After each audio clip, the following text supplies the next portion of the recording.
George threw something in the mix, didn't he? Producer George, where he lined up Visma's current squad, with Jonas headlining it, compared to the 2018 squad. He had Froome headlining that, which, to be honest, I was a bit like, mate, who won it in 18, son? But anyway, it was quite interesting, actually. You got the list in front of you. Got it, mate, yeah. Should we just go through it, like, man for man? Rider by rider, like, who would you take? So Jonas or Froome? And let's be brutally honest here.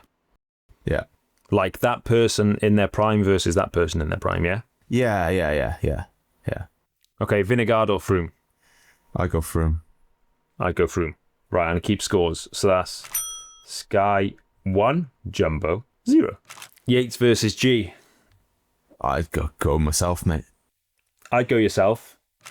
The reason being, you would do Yates is very one. Well, you've won the Tour. Fuck, move on. Sepkus versus Bernal. I still go with Bernal. Egan.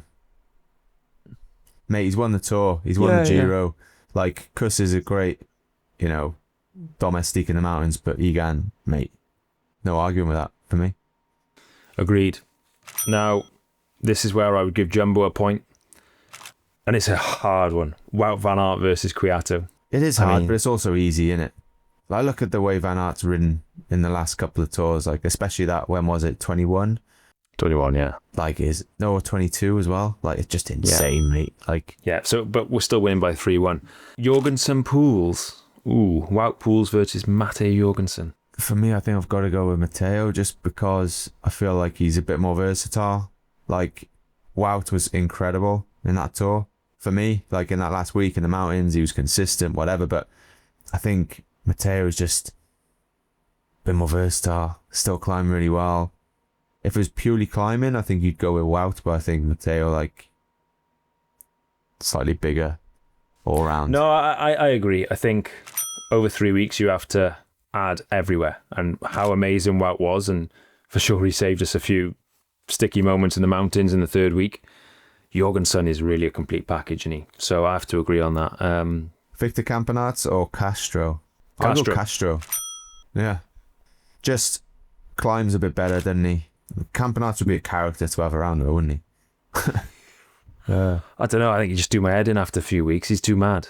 Maybe. Right, we're winning 4-2. We're winning 4-2. Affini or you? I think Affini's got more broad. Like, he's stronger if you're just like riding the wind and off you go. But I think, so in other races, he'd be of more value. But in the Tour, I think you got to be quite smart to get through the race itself. Fuck him, I'm backing myself, mate.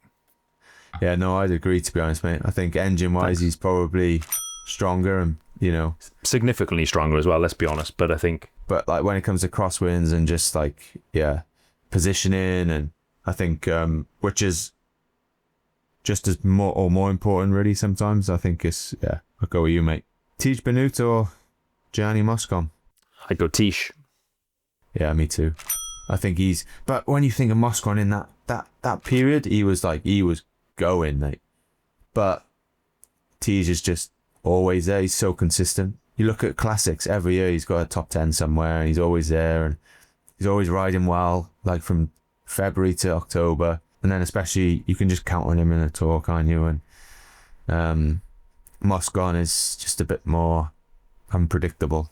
So I think when Johnny was good, he was really good, and when he was bad, he was quite bad. Where you don't want that uncertainty going into the Tour. So, but maybe just 1-5-3. That's good, isn't it? Not bad. First win in the season, mate.